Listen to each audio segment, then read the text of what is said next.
Welcome back to Morning Joe. The Navy is deploying 2 support ships on either coast of the United States to help hospitals amid the coronavirus outbreak.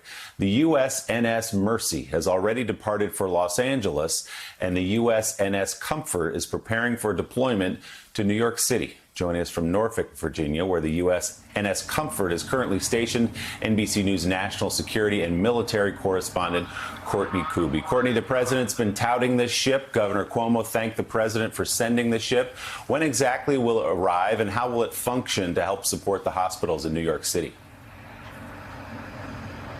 Well, so, Willie, if you can see behind me right now, it's on the other side of the Comfort, the giant white hospital ship that's right behind me.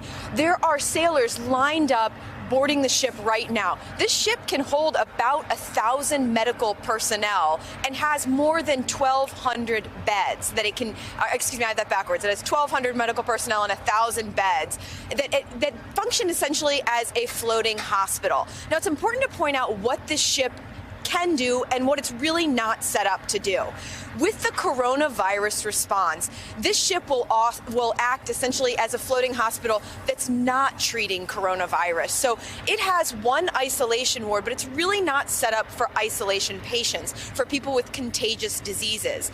But it's actually one of the largest trauma facilities in the United States. So it will take on the patients, in this case in New York City, who have, basic trauma wounds, heart attacks, the kinds of things that the hospitals really can't handle right now while they're focused on so many hundreds and thousands of coronavirus patients. So the ship is boarding right now. It will get underway in the next couple of days, and it will take a couple of days to get up to New York City. Once it's there, it generally takes about 24 hours before it will start seeing patients. So another thing you probably can't really see from our shot here is it actually has 3 different ways of getting those patients on board. So it can bring them on in emergency situations via helicopter. It can also actually bring patients on via small boats, and in some cases they can even bring people up just via ramps going on. So, Willie, we expect them to be in port taking patients as early as late next week.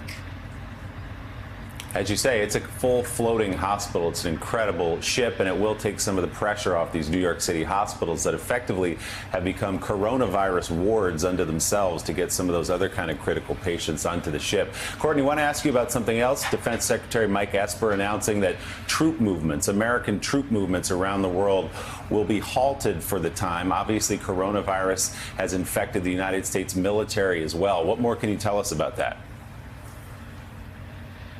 Yeah, that's right. So, several days ago, Secretary Esper, he said that any troops who were coming and going from the countries that were strongly affected by coronavirus, he cut that off. But just late yesterday, he signed an order that said there will be no troop movements going either overseas or back for 60 days. So what that means for the average U.S. service member, soldier, sailor, airman, Marine, and their families, and the civilian personnel who support them, these people, they'll get their orders several weeks out, and then they start moving their household goods, their vehicles, their clothes, their furniture. They'll move them out days, even sometimes a couple of weeks before they go. So there will be situations here where people have already moved their things overseas, and now they're stuck, whether it's here or in their location overseas, with none of their things for the next 60 days.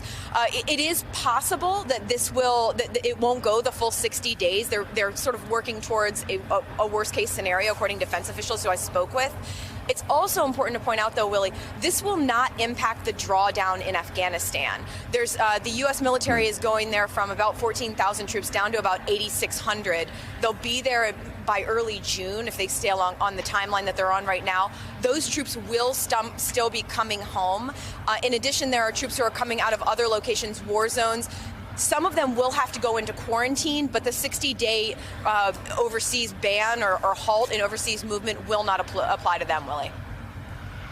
Yeah, it was inevitable that coronavirus was going to visit the United States military. Now they're taking those precautions. NBC's Courtney Kube in front of the USNS Comfort in Norfolk, Virginia. Courtney, thanks so much. Mika. Thanks for checking out MSNBC on YouTube, and make sure you subscribe to stay up to date on the day's biggest stories. And you can click on any of the videos around us to watch more from Morning Joe and MSNBC. Thanks so much for watching.